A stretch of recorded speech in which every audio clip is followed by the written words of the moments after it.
Buenos días, chicos. Estuve esperando a que se conectaran unos minutitos, pero bueno, ya si se conecta alguien más en el transcurso, pues lo iré aceptando ahí conforme se vayan conectando, si es que se conectan.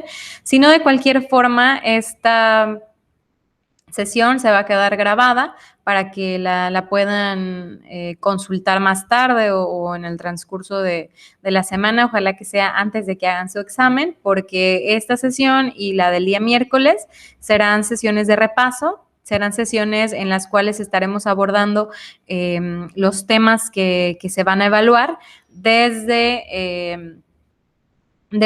otra perspectiva, más bien como para complementar lo que ya se estuvo trabajando, para complementar algunos datos que ya se proporcionaron en sesiones anteriores y también para retomar algunos de los temas que me parecen que son importantes para que puedan realizar su evaluación de la mejor forma. Entonces, les voy a presentar un material, el cual incluye a ver, permítanme. El cual incluye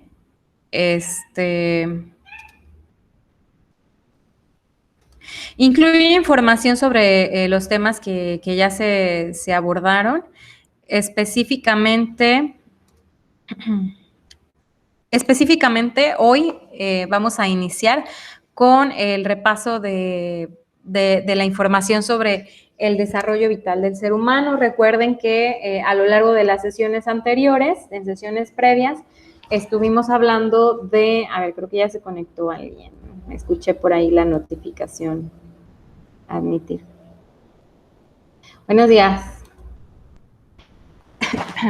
Sí, entonces les comentaba que en sesiones anteriores abordamos temas que tenían que ver con el desarrollo vital desde la infancia hasta la vejez. A ver, creo que se conectó alguien más. No, nada más, estamos dos. Ok. Bien, sí, en los cuales abarcamos desde la infancia hasta la vejez y la muerte.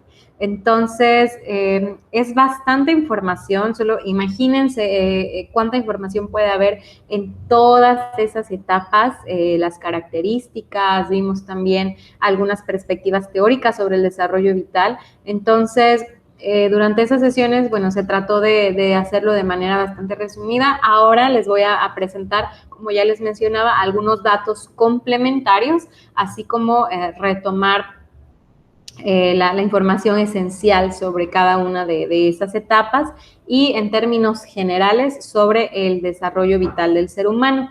Ya que esta y el tema de el comportamiento humano ante la enfermedad son los temas que se van a estar evaluando el día jueves.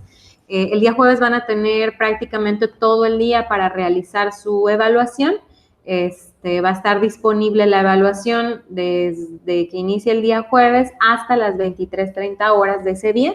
Entonces, prácticamente, bueno, tienen todo el jueves para realizar su evaluación. El día de hoy vamos como ya decía, a retomar esta información y en la siguiente sesión, que es el día miércoles, vamos a terminar de abordar la información y a elaborar una guía de estudios para que la puedan tener como referencia, ya que al siguiente día, pues, es su examen. Entonces, bueno, vamos a recordar que hablábamos sobre el desarrollo vital y el estudio de este desarrollo vital que, bueno, se refiere a los cambios que van ocurriendo en las personas desde que nacemos hasta nuestra vejez. Vamos a hablar un poquito del desarrollo prenatal, en el cual no profundizamos mucho al hablar de infancia en nuestra sesión anterior, pero me pareció importante retomarlo aquí, complementarlo. Vamos a referirnos al desarrollo prenatal como este periodo que corresponde y abarca desde la concepción hasta el nacimiento. Después de 2 meses de la concepción, el huevo, que así se le llama, fertilizado, se convierte en embrión y 3 meses después de la concepción, el organismo en desarrollo recibe el nombre ya de feto.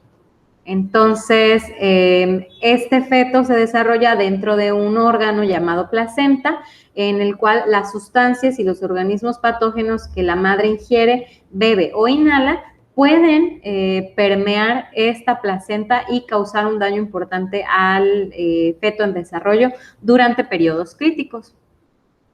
Vemos cómo ya desde la concepción el desarrollo de un individuo va sufriendo cambios, ¿sí? A raíz de factores ambientales, orgánicos o genéticos. Vamos a hablar de recién nacido cuando, bueno, el niño viene al mundo provisto de varios reflejos, entre los que les ayudan a respirar y alimentarse.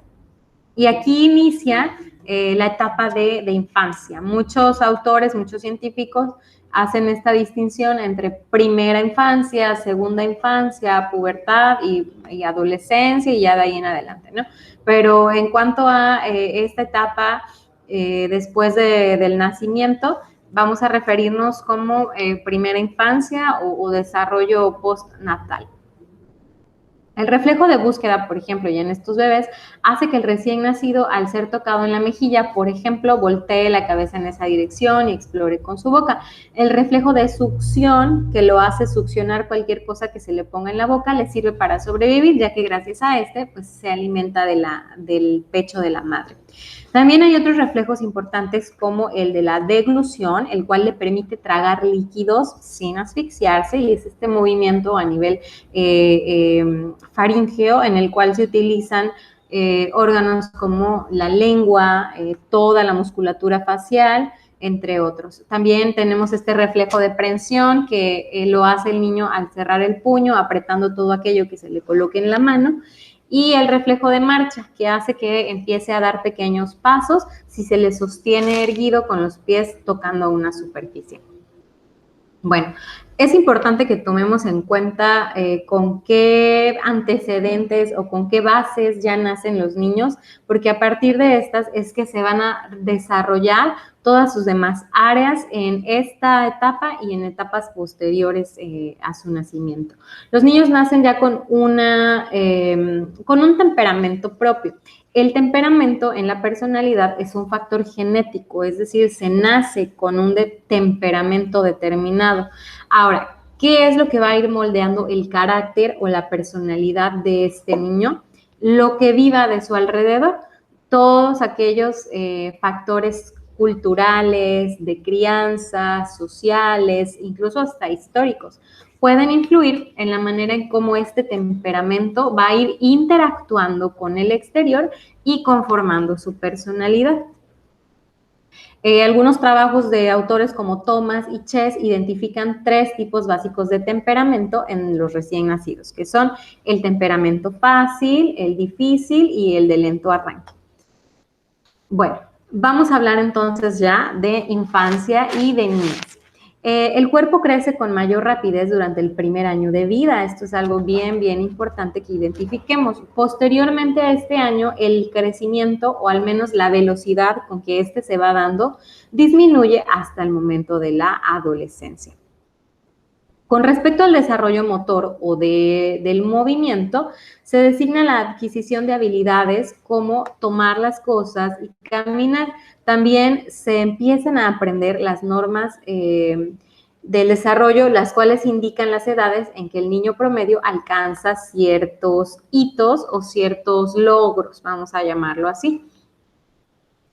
Recordemos que cuando hablamos de desarrollo infantil vamos a estar hablando de 3 áreas principales. La primera es el área que se refiere a los cambios físicos, otra área que se refiere a los cambios cognitivos o del desarrollo o de los procesos mentales, y un área más que se refiere al área psicosocial y emocional. Entonces, bueno, dentro del área cognitiva o del desarrollo cognitivo se indican los cambios en la forma en que el niño va concibiendo el mundo, en la forma en la que el niño va aprendiendo de este. Y aquí vamos a mencionar al psicólogo suizo Jean Piaget, ya que él vio en el niño el medio de adaptarse al ambiente y postuló que va avanzando a través de una serie de etapas bien diferenciadas, que son las etapas del desarrollo de la teoría cognitiva o cognitiva. son estas. Se las voy a mencionar porque esta teoría es la más utilizada tanto en pedagogía como en psicología. Se utilizan mucho estas etapas para ir pudiendo diferenciar qué características va teniendo este niño conforme a su desarrollo de acuerdo a estas etapas. Entonces, una primera etapa que se da desde el nacimiento hasta los 2 años de edad se le llama etapa sensoriomotriz.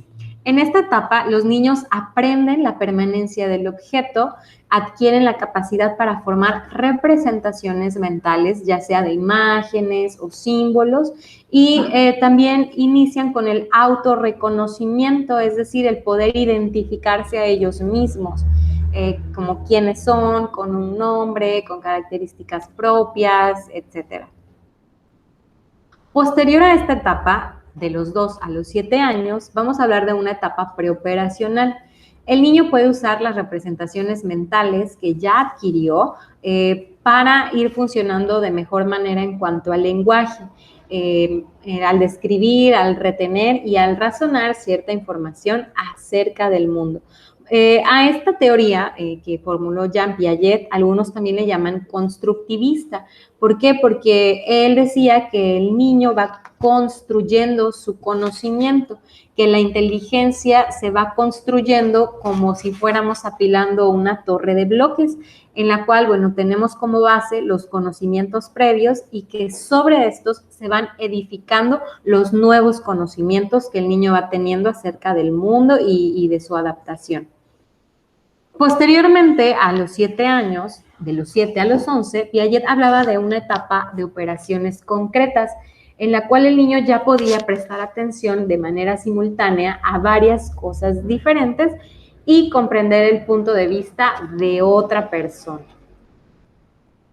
Y finalmente, una etapa de operaciones formales, la cual él definió de los 11 a los 15 años aproximadamente, en la cual ya el adolescente o preadolescente puede pensar en términos abstractos y probar sus ideas internamente usando el razonamiento lógico. Entonces, como vemos, vamos desde habilidades muy primitivas, muy primarias, y poco a poco estas se van haciendo mucho más complejas, mucho más elaboradas. Con respecto al desarrollo moral, que esto ya entraría en el área psicosocial, porque tiene que ver con nuestra relación con otros, algunos autores como Kohlberg, por ejemplo, formularon una teoría de etapas en las cuales se referían a este desarrollo moral, de cómo el niño va desarrollando su idea de lo que es moral en cuanto a convivencia social. En una etapa de la cual él llamó preconvencional, el hacer el bien o el mal depende de las consecuencias físicas que el niño experimente. Posterior a esta etapa, en la etapa convencional, la forma en cómo el niño se desarrolle moralmente depende de lo que otros piensen. Y finalmente, en una etapa postconvencional, depende de un sistema de valores y de justicia ya propios. Con respecto al desarrollo del lenguaje, el cual entraría en el área cognoscitiva, porque el lenguaje es también un proceso mental, vamos a identificar que la primera palabra que se pronuncia generalmente por ahí de los 12 meses, ya el niño da señales de que comprende lo que se le dice. A los 6 u 8 meses de edad, el niño va formando un vocabulario de oraciones de una palabra, ¿sí? Por ejemplo, leche, mamá, papá, agua, dame, por ejemplo, ¿no? Y a estas se les llama holofrases, porque es una palabra, pero implica un significado más amplio. Entre los 2 y los 3 años de edad aproximadamente ya comienzan a combinar algunas palabras en oraciones más largas, aunque omiten partes importantes que estas ya tienen que ver con el uso del lenguaje más bien a nivel gramático. Entre los 3 y los 4 años, estas oraciones se van complementando y pueden empezar ya a utilizar tiempos verbales como el pasado, el presente y el futuro. Entre los 5 y los 6 años, la mayoría de los niños ya poseen un vocabulario de alrededor de más de 2.500 palabras y pueden construir oraciones ya de 6 a 8 palabras para comunicar principalmente sentimientos y necesidades.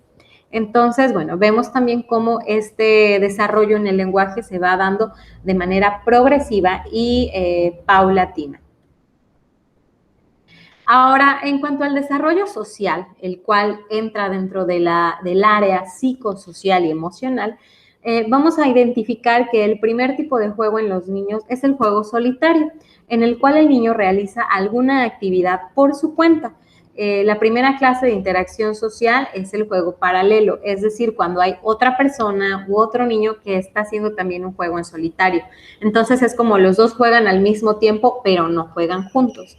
Ya después, alrededor de los 3 y los 4 años de edad, aparece el juego cooperativo, en el cual se requiere ya de una participación en grupo. A medida que los niños van creciendo, van teniendo una comprensión un poco más profunda de lo que es el significado de la amistad y van recibiendo también influencia de su grupo de compañeros. Entonces podemos decir que a nivel del área psicosocial, el desarrollo sí se ve influido, obviamente, por la interacción que el niño tenga con otros afuera de su círculo más cercano. Hacia los 4 años podremos observar que el niño ha adquirido ya la identidad de género, es decir, la niña sabe que es mujer, el niño sabe que es hombre, o que cuando crezca va a ser mujer, o que cuando crezca va a ser hombre. Sin embargo, a esa edad todavía tienen una vaga idea de lo que eso significa. Realmente no están tan conscientes de lo que implica ser una mujer o lo que implicaría socialmente ser un hombre.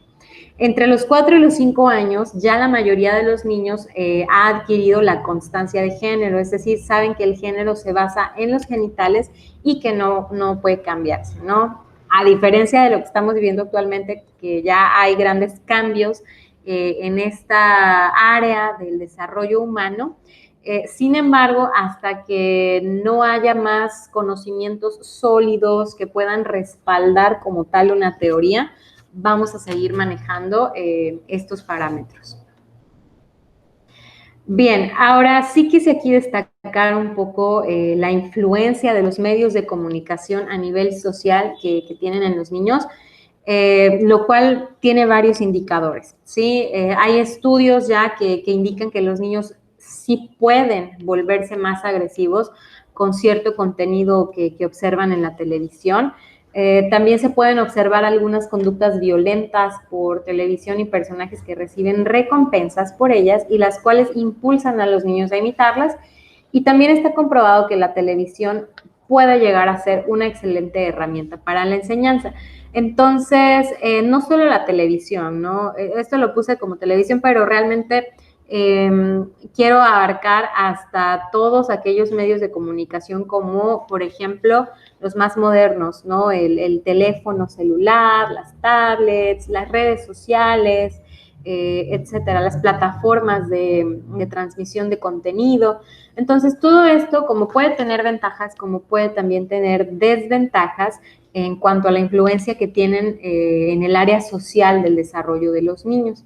Puede ser una gran herramienta si se utiliza adecuadamente, pero también puede mermar en gran medida el desarrollo social de los niños.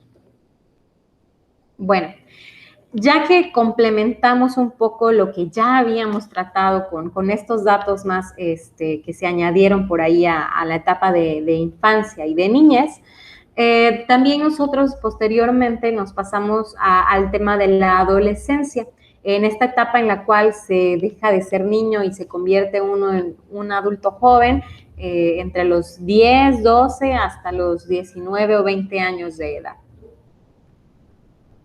En nuestra sesión previa con respecto a este tema hablábamos de que obviamente todo el desarrollo del ser humano se va a medir, vamos a decirlo así, en tres grandes áreas, que es la física, la cognitiva y la psicosocial o emocional. Entonces, con respecto a los cambios físicos que se dan en la adolescencia, bueno, en esta etapa vamos a observar un estirón en hombres y en mujeres, más en hombres que en las niñas. También cambios en el cuerpo, señales de pubertad en hombres y mujeres, cuya principal característica es la maduración de los órganos sexuales. Entonces, bueno, eso a nivel físico. Ahora, a nivel cognitivo, ¿qué pasa con el cerebro y los procesos mentales de los adolescentes? Bueno, recuerdan que la última etapa de Piaget dice que ya entre los 11 y los 15 años los niños tienen un pensamiento más lógico, más abstracto, son capaces ya de razonamientos más complejos. Bueno, ya en esta etapa de adolescencia hay esta transición en el pensamiento, en el razonamiento más que nada, en la introyección de hipótesis, de formular ciertas ideas muy abstractas. También, bueno, se sienten ya seguros en cuanto a esas habilidades y empieza como este sentimiento de creerse importantes, ¿no? Tanto en su círculo más cercano como en la sociedad en general. Puede ser que se desencadene una mala relación entre padres e hijos debido a diferencias, por ejemplo, en el pensamiento o en las creencias o en las ideas esenciales que se tienen sobre temas que pueden ser polémicos. Y finalmente, también entre todos estos procesos mentales que se dan, se empieza a formar ya la identidad de este individuo. Autores como Elkin, por ejemplo, él describe dos patrones de pensamiento que caracterizan la adolescencia. Uno de ellos es la audiencia imaginaria, es decir, este patrón de pensamiento en el cual los adolescentes creen que son observados y juzgados constantemente. Y otro patrón de pensamiento es el de la fábula personal. En este patrón de pensamiento, los adolescentes creen que son únicos, que no les puede pasar nada o esto a mí no me va a pasar, lo cual los lleva a hacer cosas muy riesgosas. Entonces, no es una idea como coloquialmente se le llama la edad de la punzada, no es por eso, realmente hay un procesamiento mental detrás de estos dos patrones, ¿sí? Que nos lleva a actuar de tal o cual manera. Y bueno, ya después de la adolescencia, ya después de que atravesamos por estos dos patrones de pensamiento, que nuestras ideas van siendo más complejas y más abstractas, de acuerdo a las experiencias que vamos teniendo, entramos ya a la etapa de adultez. Cuando nosotros tocamos este tema en nuestra sesión anterior, hablábamos que la adultez tiene ciertas características propias y entre ellas hay también el paso hacia una crisis, ya hacia el final de esta etapa de adultez temprana y más bien entrando ya a la adultez tardía. Pero bueno, además de esa crisis, tenemos también factores como por ejemplo las relaciones sentimentales a largo plazo, tanto de amistad como de pareja, la elección misma de la pareja, el inicio de la paternidad y de la maternidad en los casos que así se dé, y también problemas que tienen que ver ya con la estructura familiar, con el sostener una familia propia y la reconstrucción de relaciones que pueden llegar a ser fallidas, ¿no?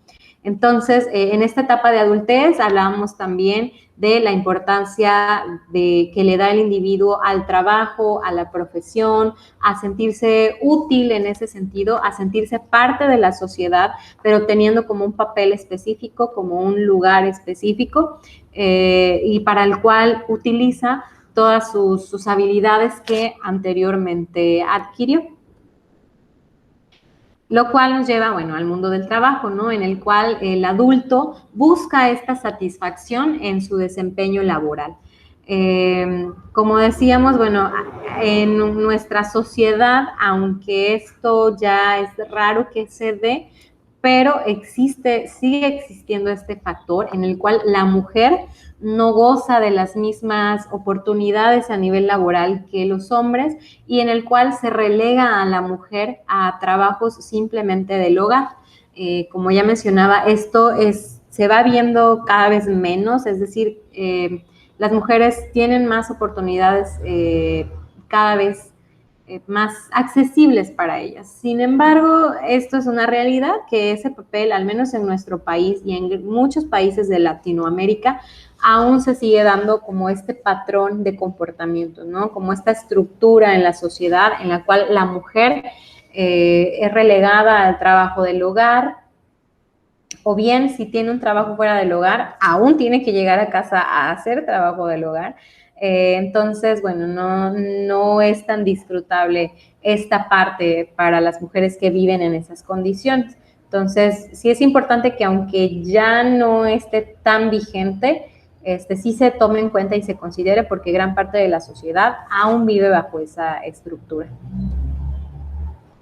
A nivel cognitivo, en la etapa de la adultez, obviamente el adulto piensa mejor que el adolescente, su pensamiento está ya consolidado, se ha cristalizado cierta inteligencia, en la cual el adulto es capaz de procesos mentales muchísimo más complejos, y en el cual lo esencial es la practicidad, además de buscar más bien soluciones a los posibles conflictos o a los posibles problemas.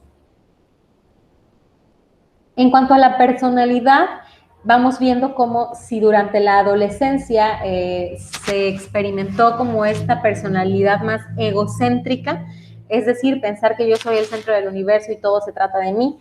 Esto va disminuyendo conforme la edad va avanzando. Ya hacia la etapa de adultez vemos menos esta tendencia, ¿no? No estoy diciendo que desaparezca al 100%, pero al menos en un desarrollo normal sí se va viendo una disminución de esta creencia.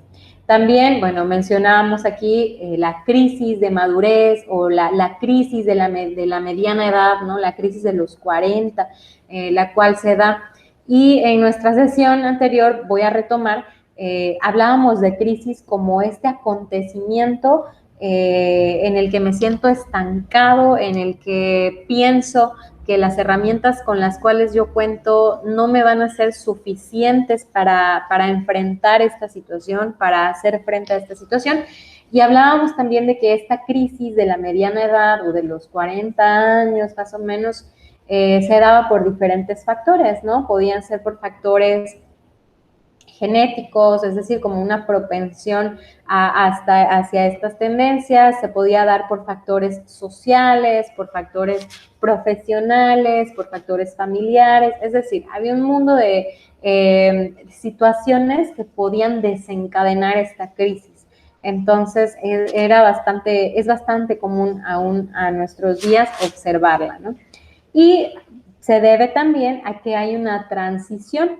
Recuerden que si bien se ha estudiado mucho ya el desarrollo humano, se ha estudiado ya mucho el ciclo vital humano, aun cuando nos enfrentamos a un cambio en nuestra vida, aun cuando nos enfrentamos a una transición en nuestra vida, existe este miedo, ¿no? Este miedo a lo desconocido, esta incertidumbre de no saber qué es lo que va a pasar, de tener miedo de no saber enfrentar los cambios, etcétera. Y esto nos puede provocar también esta crisis. Entonces, es importante que consideremos que en esta edad hay una transición importante ya hacia una edad madura. Y con esto viene un cambio de vida, ¿no? Empiezan a deteriorarse poco a poco los órganos reproductores, entre otros órganos. Las mujeres, por ejemplo, pasan a la etapa de la menopausia y los hombres a la andropausia.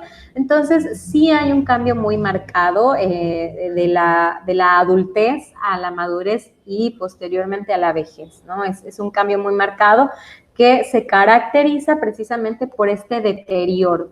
Vamos siendo ya conscientes de que nuestros órganos, nuestras funciones ya no van para arriba, es decir, ya no van mejorando, sino que por el contrario se van poco a poco deteriorando.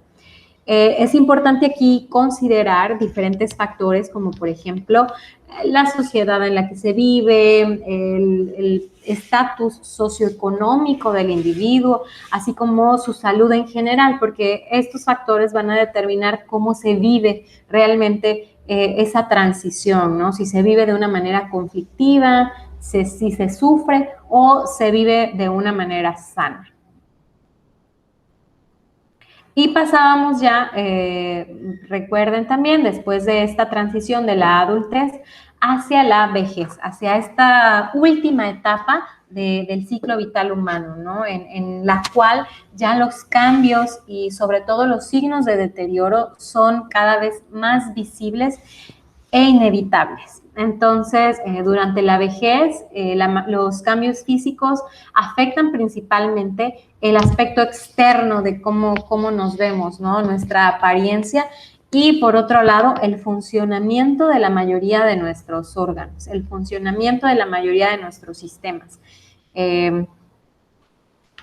Poco a poco, y debido puede ser a este deterioro, como también a un deterioro cognitivo, es decir, de los procesos mentales. Recuerden que mencionábamos en esa sesión que de manera cognitiva los adultos mayores se ven afectados en su atención, en su memoria, en la capacidad que tienen para razonar, así como en la velocidad también para hacerlo.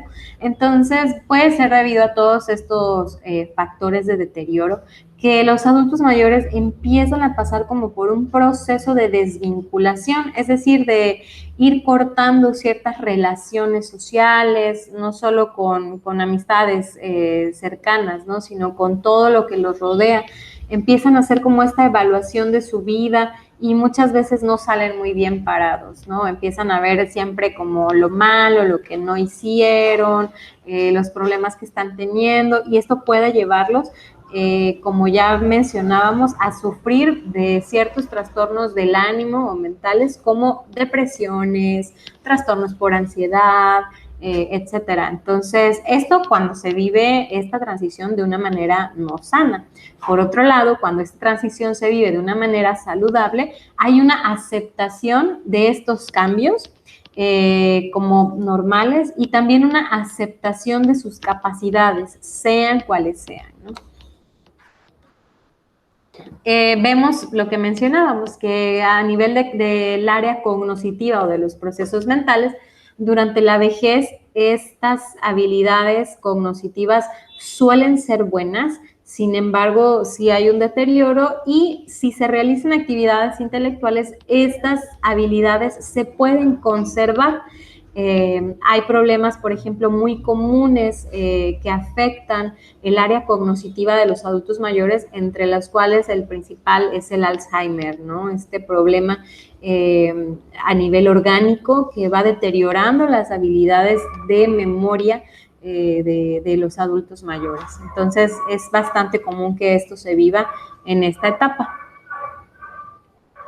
Y finalmente, hablábamos también durante esa sesión que al final de la vida siempre hay como esta incertidumbre, hay cierto miedo ante lo desconocido, que es normal, pero también hablábamos de la capacidad que tiene el ser humano para, a lo largo de su vida y de las etapas anteriores, irse preparando para este momento. Si bien mencionábamos que nunca estamos preparados al 100%, ni para la muerte propia, ni para la muerte de alguno de nuestros familiares o personas cercanas, sí es importante trabajar en ello, ¿no? Es importante que a lo largo de toda nuestra vida podamos ir adquiriendo conocimientos, habilidades, actitudes que nos permitan llegar hasta este punto de nuestra vida de la manera más saludable posible, no solo a nivel físico, sino a nivel mental y a nivel psicológico y social y emocional, en todos los niveles. ¿Para qué? Para poder estar preparados y entender la muerte como una transición más del ciclo vital humano, ¿no? Como una transición inevitable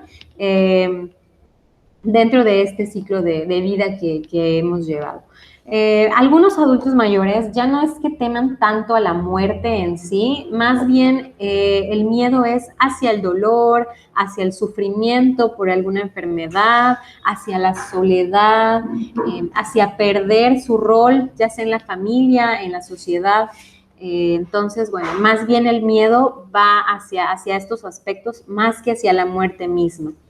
La mayoría de los adultos mayores tienen este conflicto de quién los va a cuidar, ¿no? No quieren ser una carga para la familia y esto a veces suele ocasionarles bastante bastantes conflictos a nivel emocional, porque por un lado se están dando cuenta de que sus capacidades están disminuyendo, de que tal vez ya no sean, ya no tengan la capacidad para valerse por sí mismos, menos si sufren de alguna enfermedad crónica, por ejemplo, ¿no? O de algún otro tipo.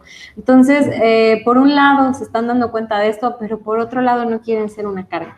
Entonces, la mayoría de los adultos mayores viven entre este conflicto del depender y el no depender, de hacerse cargo y no hacerse cargo. Entonces, es probable que observemos estas características en la mayoría de los adultos mayores ya en esta etapa final de la vida.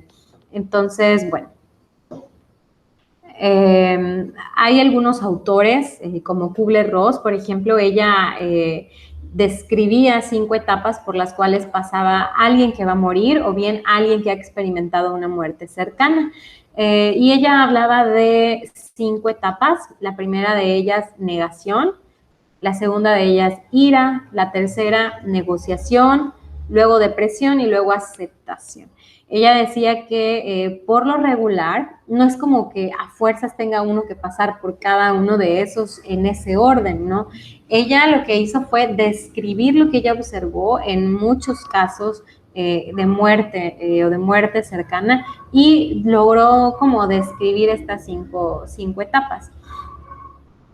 Por otro lado, también hay otro factor que aqueja a los adultos mayores ya en esta etapa, el cual es el de la viudez. Es un gran desafío para los adultos mayores, ya que esta condición en la cual, bueno, uno de los cónyuges muere o su compañero, puede provocar depresión y por lo regular los hombres son más afectados por la muerte de su pareja que las mujeres. No es una regla. Recuerden que al menos en este tipo de estudios sobre el desarrollo humano, siempre se describe como lo que se observa en la mayoría de la población. No quiere decir que esto tenga que ser así siempre y para todos, ¿no? Es un referente nada más. Entonces, sí, por lo regular los hombres suelen ser más afectados por la muerte de la pareja.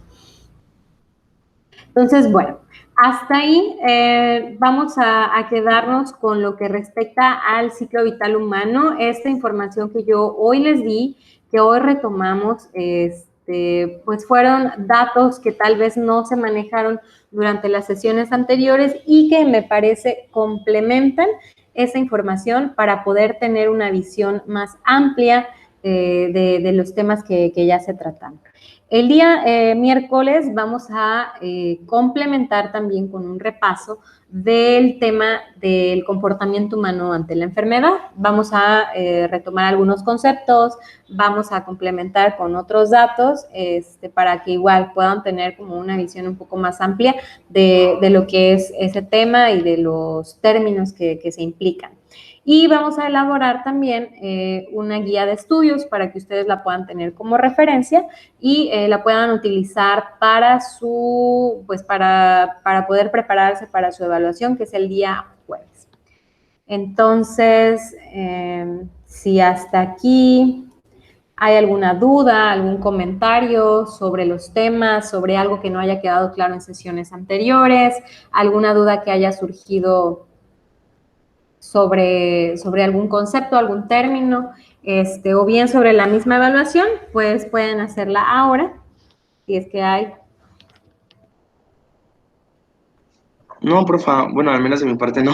Ok, sí, bueno, de cualquier forma, esta sesión, como todas las anteriores, se va a quedar grabada, la voy a subir a la plataforma y para que la puedan tener ahí como consulta, como referencia, y ya si surge alguna duda de aquí al miércoles, bueno, sí les pido por favor que con toda la confianza la hagan para que no vaya a afectar de alguna manera su evaluación y puedan sentirse más seguros al realizarla. Entonces, si ya no hay ningún otro comentario, duda, nos estaríamos viendo el miércoles a las 7. Y bueno, cualquier cosa, estamos también por ahí en el grupo de WhatsApp o un correo electrónico. Saben que pueden también contactarme de esa forma en caso de que lo necesiten. Les deseo que tengan un buen día y nos vemos el miércoles, chicos. Hasta luego. Igual, profa, gracias. Bye.